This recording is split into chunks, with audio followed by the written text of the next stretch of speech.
I never expected betrayal to come with laughter. As a 32-year-old software engineer at a top tech company in Seattle, I had been supporting my sister Tara for 5 years. Through every financial crisis, I was her safety net.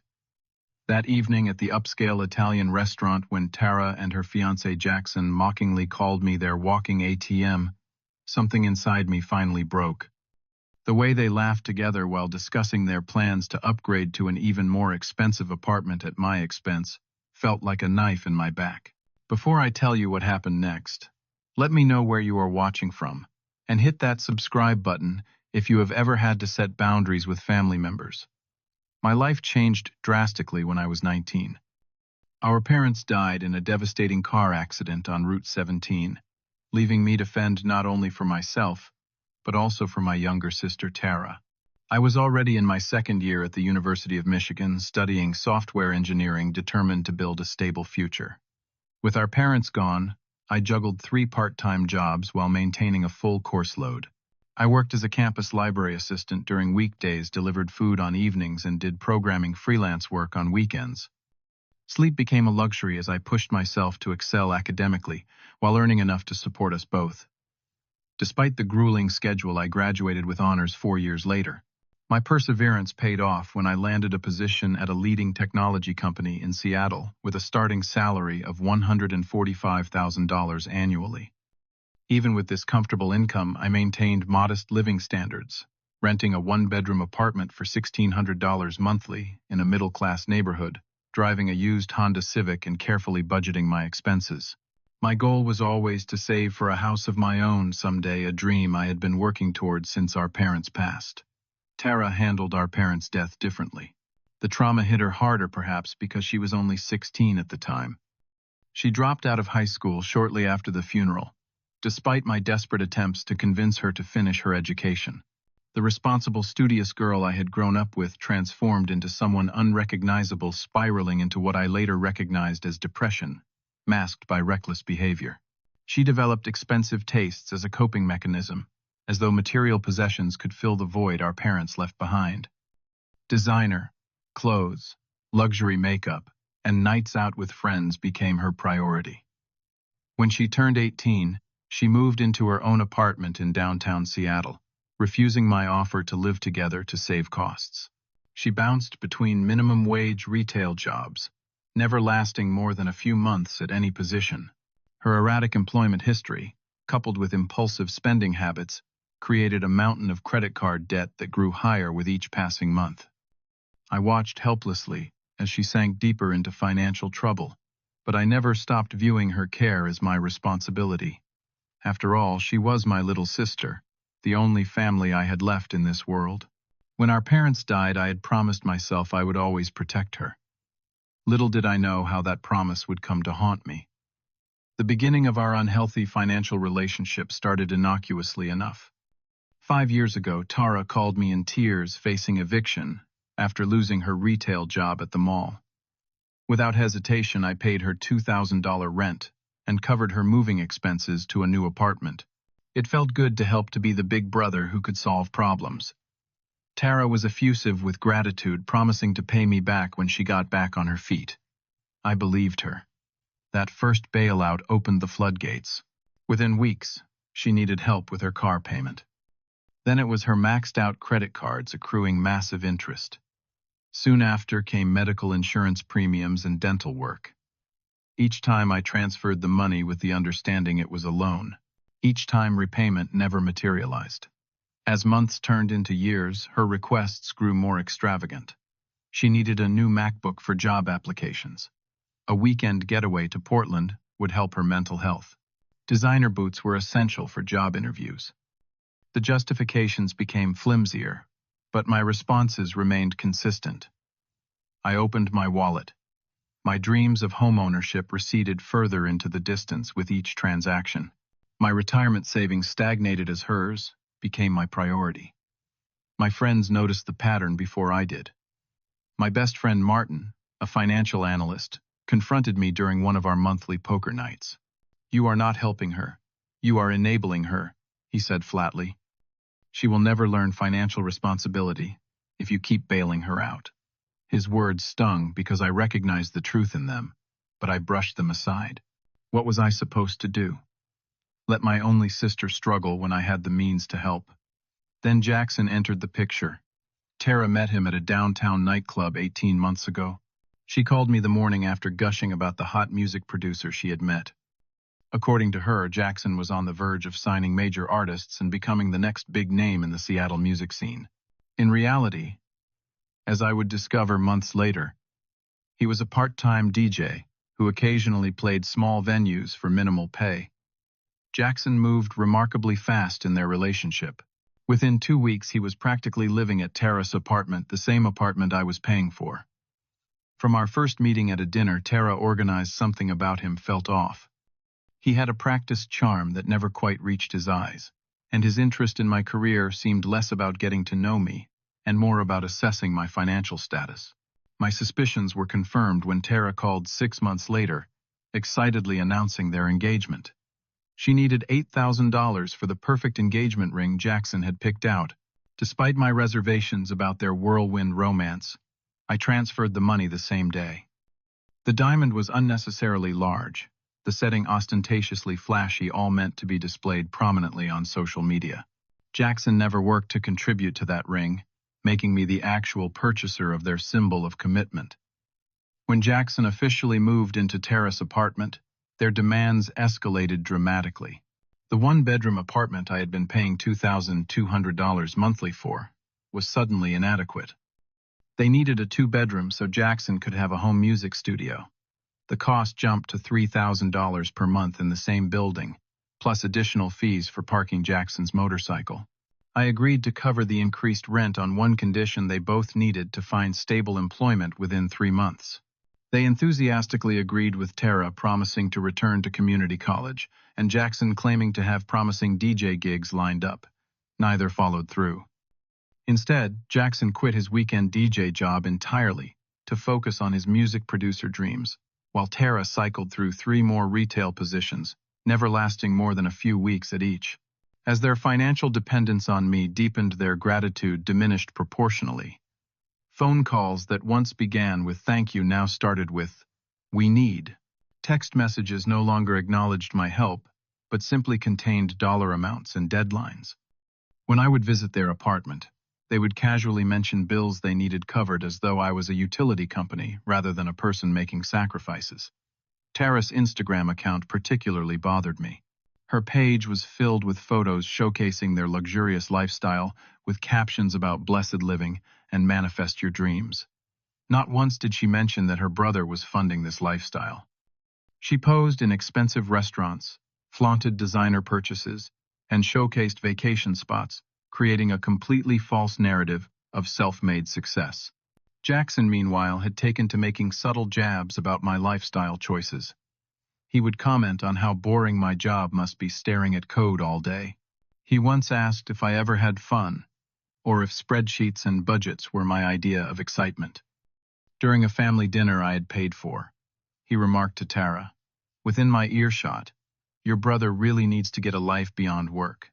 I bet he does not even know what a weekend is for." They laughed together while I sat there feeling increasingly like an outsider in my own family. Our dinner plans became subject to their whims.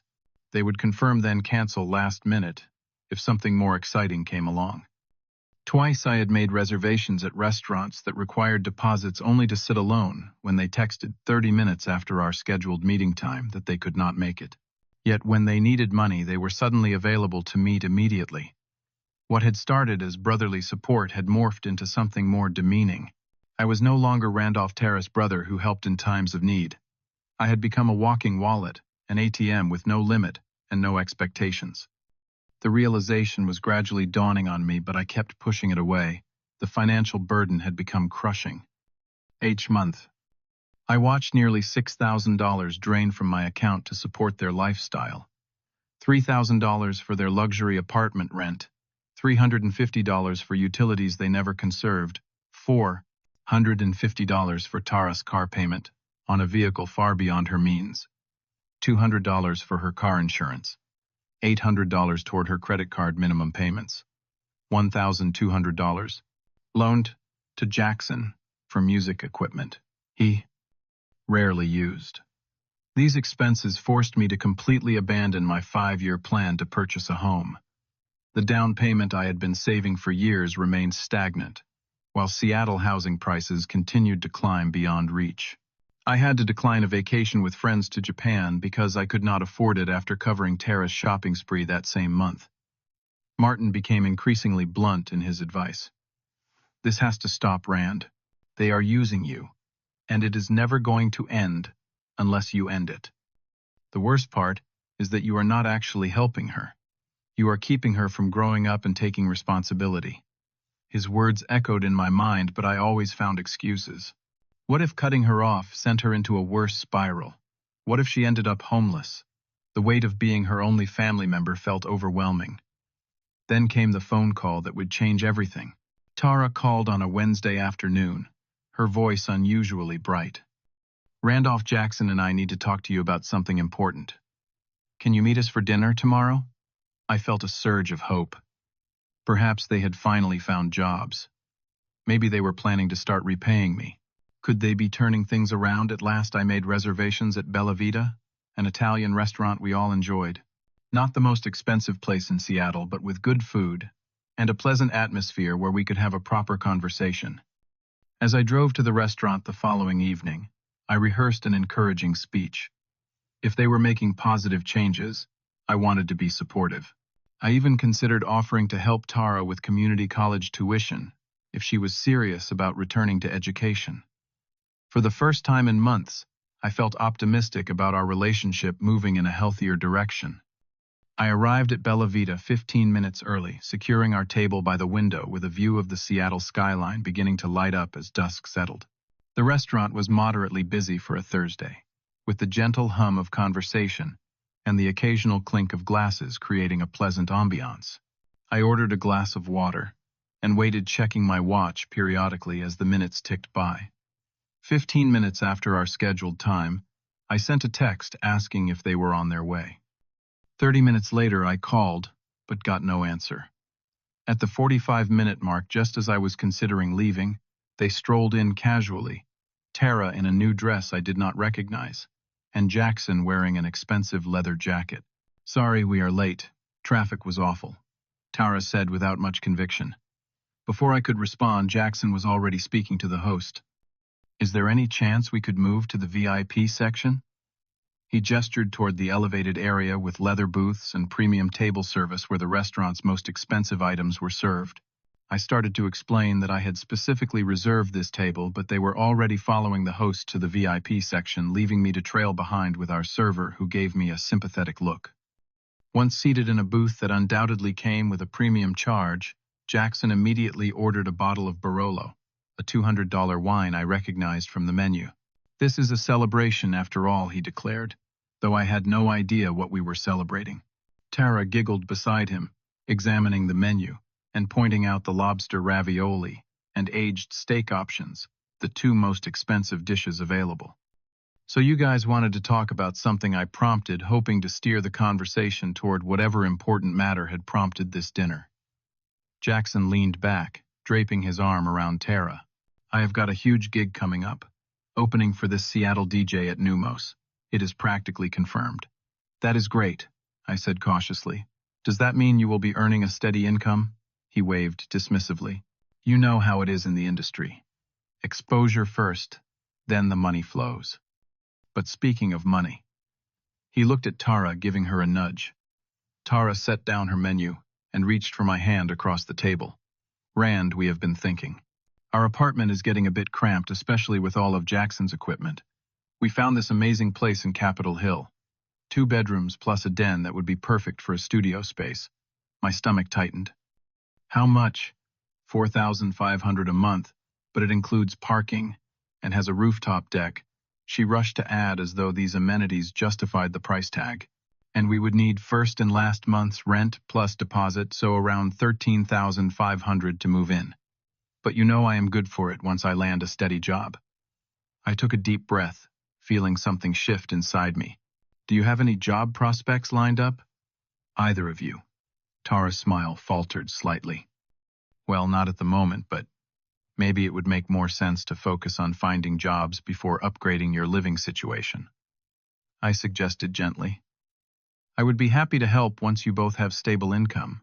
Jackson snorted, taking a large gulp of the expensive wine that had just been poured. What else do you have to spend money on anyway? It's not like you have a girlfriend or much of a social life. I mean, when was the last time you did anything fun? The casual cruelty of his words struck me like a physical blow. I stared at him, waiting for Tara to defend me. Instead, she laughed and leaned into him. My brother is basically our walking ATM, and he never says no, she told Jackson loudly enough that diners at nearby tables could hear. He does not know how to spend money on himself, so we might as well help him out. They both erupted in laughter, clinking their wine glasses together, as if toasting their clever arrangement. The sound of their laughter seemed to echo in my head, drowning out the restaurant noise around us. In that moment, something crystallized within me. Years of built-up resentment, disappointment, and hurt solidifying into a cold, clear resolve. I set down my water glass carefully, my voice coming out calmer than I expected. As of today, I will not be paying any more of your bills. Tara rolled her eyes, still smiling. Oh, come on, do not be so sensitive. We are just teasing. I am not joking. I continued, maintaining the same even tone. I will not be paying your rent next month. I will not be making your car payment. I will not be covering your credit cards. I will not be financing Jackson's equipment. This arrangement is over. Their smiles faded gradually as my words sank in. Tara laughed nervously. You cannot be serious. I am completely serious, I said, making eye contact with each of them. You have 60 days to figure out your living situation. After that, you are on your own. Jackson leaned forward, his charm evaporating. Look, man, we were just joking around. Do not be so uptight. Tara reached for my arm. Randolph, please. You know we need your help. We cannot afford all those things on our own. Then perhaps it is time you learned to live within your means, I replied, standing up. I placed my credit card on the table. This dinner is the last thing I will pay for. Figure out the rest yourselves. As I walked out of the restaurant, I heard them calling after me, their tones shifting from disbelief to panic. For the first time in years, I did not turn around. I drove home in a state of calm determination that surprised even me. That night, I systematically dismantled the financial web I had created. I logged into my banking app and canceled all automatic payments to their accounts. I removed my credit card from Tara's, Apple Pay, and Amazon account. I emailed their landlord, formally giving notice that I would not be renewing my guarantee on their lease when it expired in 60 days. The next morning, I contacted a lawyer friend who helped me draft documentation of all the money I had given them, categorizing each transaction as either a gift or a loan with terms. While I had no intention of demanding repayment, I wanted clear records in case things got messy. I sent Tara a formal email detailing my decision, making it clear that this was not a negotiation. I explained that she had 60 days to find alternative housing arrangements and secure employment. I attached a list of employment resources and affordable housing options as a final act of brotherly concern. Finally, I changed the settings on my phone to send their calls directly to voicemail. I knew from experience that they would attempt to wear me down through persistent contact, and I needed space to hold firm on my decision. The aftermath was immediate and intense. Within 24 hours, I had 47 missed calls and 29 text messages. Tara cycled through every emotional manipulation tactic possible. First came shock and disbelief. You cannot be serious. This is so cruel. Then anger. After everything I have been through, how could you abandon me? This was followed by guilt trips. Mom and Dad would be so ashamed of you right now. When those failed, she resorted to promises. I will get a job tomorrow. I swear, we will pay you back everything. Jackson took a more aggressive approach, sending texts that attacked my character and manhood. He called me pathetic, controlling, and jealous of their relationship. His messages became increasingly hostile, ultimately culminating in threats to tell everyone in our social circle what a terrible brother I was. They were not wrong about one thing. Word spread quickly. Mutual friends began calling, expressing concern about the apparent family rift. Most assumed There had been a misunderstanding that I could not possibly have cut off my sister financially. A few suggested family therapy. Only Martin stood firmly in my corner, congratulating me on finally setting healthy boundaries. Despite my outward resolve, I experienced moments of doubt and guilt. Late at night, I would reread Tara's desperate messages and wonder if I had been too harsh. When she texted about having no food in the refrigerator, my finger hovered over the money transfer app. When she mentioned possibly having to drop out of the community college classes she had just started, I nearly caved. But each time I felt my resolve weakening, I reminded myself of that moment in the restaurant, their laughing faces, the casual cruelty, the years of taking me for granted. It strengthened my determination to follow through no matter how difficult. The consequences of my decision became evident almost immediately. Within 2 weeks, Tara had secured a full-time position at a department store in downtown Seattle. Her social media accounts, once filled with daily posts about her glamorous lifestyle, went conspicuously quiet. The few updates she shared showed a drastically different reality. Home-cooked meals, instead of restaurant visits, movie nights at home, rather than club outings. Jackson, meanwhile, struggled to adjust to their new financial reality. According to mutual friends, he still refused to look for traditional employment, insisting his music career was on the verge of taking off. This created significant tension in their relationship, with frequent arguments overheard by neighbors in their building. When their 60-day notice period ended, they were forced to vacate their luxury apartment. They moved to a much smaller one-bedroom unit in a less desirable neighborhood south of the city. The rent was less than half what they had been paying before, but it came with trade-offs: longer commutes, less amenities, and concerns about neighborhood safety.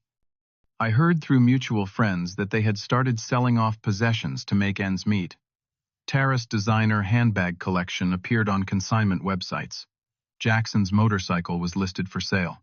The expensive engagement ring was reportedly resized and altered to appear different, presumably so they could sell it without my knowledge. Their social media presence changed dramatically. The carefully curated image of success and luxury disappeared, replaced by a conspicuous silence. No more check-ins at expensive restaurants, no more shopping haul videos, no more vacation photos. It was as though they had vanished from the digital world they once dominated. For my part, the financial relief was immediate and substantial. With nearly $6,000 staying in my account each month, I was able to accelerate my savings plan dramatically. Within 4 months, I had accumulated enough for a down payment on a modest 2-bedroom house in a quiet Seattle suburb. The day I signed the closing papers was bittersweet, accomplishing a long-held dream, but doing so without my sister to share in the celebration. The emotional relief took longer to manifest. I struggled with guilt for several weeks, questioning whether I had done the right thing. I began seeing a therapist who specialized in family dynamics and codependency. Through our sessions, I gained clarity about the unhealthy patterns I had enabled and the importance of establishing boundaries. I learned that helping sometimes means not helping, that true support builds independence rather than dependence. With my newfound financial and emotional freedom, I began exploring interests I had neglected for years. I joined a local rock climbing gym, discovering a passion for bouldering that challenged me physically and mentally. I took cooking classes, learning to prepare meals more complex than the bachelor basics I had subsisted on. I reconnected with college friends. I had lost touch with rebuilding a social circle that did not revolve around my sister. 6 months into my new life, I met Amanda at a graphic design meetup I attended out of curiosity. She was a freelance designer with her own small business, fiercely independent and refreshingly straightforward. On our third date, when I mentioned paying for my sister's expenses for years, she looked me straight in the eye and said, "That was kind, but misguided. You deserve someone who values you for more than your wallet." In that moment, I knew I had found someone special. 8 months after that fateful dinner, an unexpected email appeared in my inbox. The sender was Tara, the subject line simply reading, "I'm sorry." I stared at it for several minutes before finding the courage to open it. The message inside was longer and more thoughtful than anything my sister had written to me in years. She began by acknowledging her behavior, taking full responsibility, without excuses or justifications. She admitted to treating me as a financial resource rather than a brother, explaining how she had rationalized her entitlement as deserved compensation for our shared loss. Most surprisingly, she did not ask for money or assistance of any kind. Instead, she asked only for the chance to apologize in person. She also shared updates about her life. Jackson had left 3 months earlier when he realized she would not be receiving any more financial support from me. Initially devastating his departure had ultimately been clarifying, helping her recognize the transactional nature of their relationship. She had maintained her department store job and recently received a promotion to assistant manager. She had also re-enrolled in community college, taking night classes toward a business degree. After considering her request for several days and discussing it with both Amanda and my therapist, I agreed to meet Tara at a neutral location, a coffee shop midway between our homes. I arrived early, my stomach knotted with anxiety about what to expect. The woman who walked in barely resembled the sister I remembered. Gone were the designer clothes and perfectly styled hair. Instead, Tara wore simple jeans and a sweater, her hair pulled back in a practical ponytail. The most striking change was in her demeanor, the entitled confidence replaced by a humble self-awareness I had not seen since we were teenagers. Our conversation was initially awkward but gradually warmed as we moved past apologies into genuine connection. She asked thoughtful questions about my life and actually listened to the answers. I found myself sharing details about my new home, my relationship with Amanda, and my rediscovered hobbies. She shared her own struggles and small victories, speaking with pride about paying her own rent for the first time in years. We established clear boundaries for rebuilding our relationship. I would offer emotional support and brotherly guidance, but financial assistance was off the table. She not only accepted these terms, but endorsed them, acknowledging that my previous support had hindered rather than helped her growth. Over the following months, we slowly reconstructed our relationship on healthier foundations.